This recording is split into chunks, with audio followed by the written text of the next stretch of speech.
help us with our review today will be Yellow Bear. Ignore the heart that's in his head because I kind of cut it in his head when I was little. Anyway, I just got back from viewing Toy Story. The light's really harsh. Is that better? Maybe? Hopefully? Yes.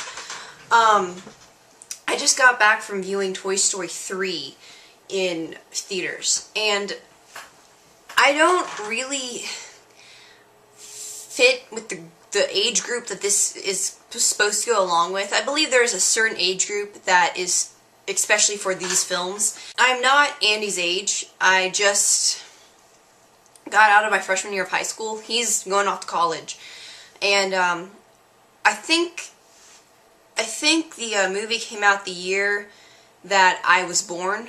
So it's like I haven't really grown up with Andy, but I have grown up with the films in a way. I've seen all of them.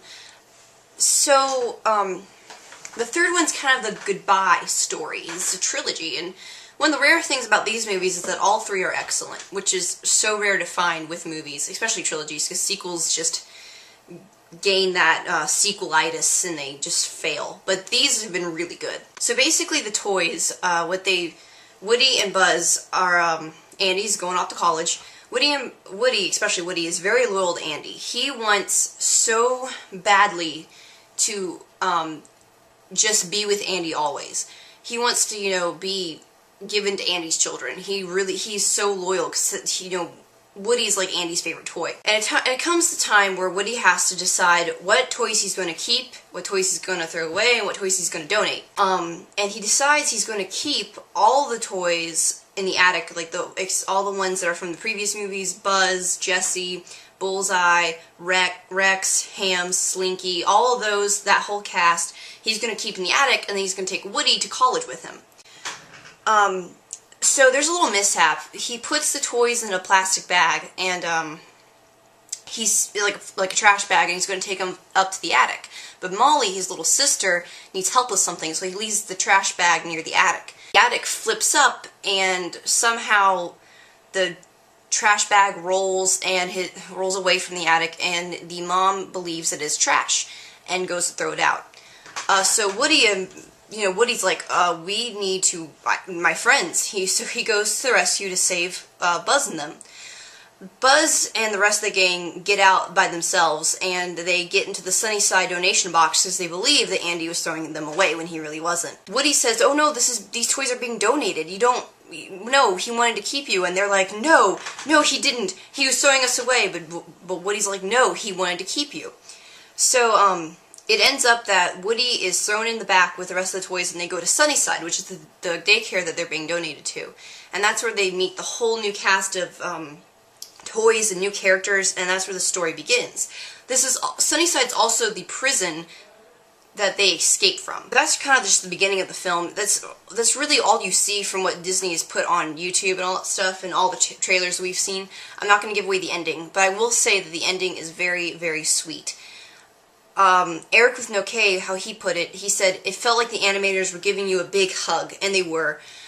I unfortunately missed the very emotional point where Andy was talking about Woody at the very end of the movie. That's not giving anything. Well, I can't really tell you because I didn't really see it. I didn't really hear what he said, but there's a part where Andy's having this part about Woody and everything, and the children in the back, because I don't really think this should be a movie for younger children, because I know it's a kid's movie, but I think that, 3-year-olds shouldn't be in the theater because it's not really for 3-year-olds. But they were talking, because when everything gets quiet, got really quiet in the movie theater, whenever the movie theater gets quiet, or in any place gets quiet, children get very, they can't handle it, they have to talk.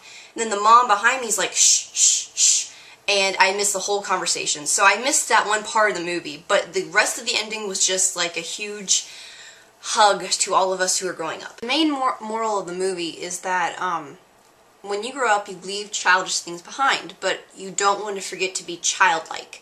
You don't want to forget what children get the most. What children understand the most is hope and love and faith. I mean, that's what children, understand. And that they also understand that it's okay to be silly and have fun and to be imaginative and just go into play mode and just have a great time, And it's so scary. I mean, in my town, either you go to college or you go into the Marine Corps. We're a Marine town, but going to college or just going in the military or just growing up, that doorway of adulthood that you stand in front of and you're like, I have to enter this. It's scary. It's scary. It's scary to change. It's scary to change your friends. It's scary to leave behind, something that's comforted you all those years. It's so scary to do all that. And that's the whole spirit of this film. Toy Story, the whole spirit of all the Toy Story films is that, that being a child again and having that imagination and having that fun is kind of the spirit of Toy Story. But this movie is about growing up, and that's something I can understand, because even though I'm in high school still, it's right around the corner. It's just coming up so fast. Last year, freshman year went by so quickly, and I love freshman year. So I hope that my high school experience is just as great as my freshman year. But I also hope that when I do get to college or when I get out of college, that when I'm an adult, that I know how to be an adult, but I want to be the adult that says, I'm still a child inside. I don't want to be someone who grows up and forgets what it's like to be a kid. That's a very important lesson, I think. To be called to be children of God. I'm a Christian, and to be childlike in your faith, but also just, I think childlike in a way is important. And that it's important to know when to be a responsible adult, but to always have that, to never be afraid to go back to your roots, I guess, and never be afraid to just be the kid you are. Like the other day, when my cousin was over, we used to play with Barbies all the time at her house, and we were playing with Barbies last night, and I'm not ashamed to say that, this is kind of the emotional part, saying that this movie just reminded me that it's okay to still be a kid even though you have to be an adult. So moving on through the review to the actual movie. The acting, of course, is brilliant. There's a lot of famous people in this movie. Tim Allen and Tom Hanks, of course, are reprising their roles. And there's a lot of celebrity voices sprinkled throughout that you can find. Visually, it's amazing. Any Pixar movie's just awesome visually, beautiful. And really, the writing, I think this whole story is is the meat of the sandwich. The whole story and the pacing and everything. The tone they use to get that mood is great. It's almost a flawless film. It is just one of the greater endings to a story, I believe. And I would recommend for you to go see it. I can't really go into, when I do a review, I kind of break down the movie, but I can't really do that because this movie, everything that, all the details that make the movie a whole are so great. And I think that what you really need to focus on is the story itself. And also just the action scenes. There's a lot of action in this movie. Just everything that you see going on, you need to appreciate in that moment, and also just really look at the meaning of the moral of the story and the story itself, because it's great. That's what I really have to say. I can't review all of it because people haven't seen it. I don't want to give it away, but I would recommend it to anyone, especially if you're around Andy's age and you've grown up with these movies. You have to see it. And if you just like Toy Story, you really got to see it. I also think that you need to see the first two movies before you see this one.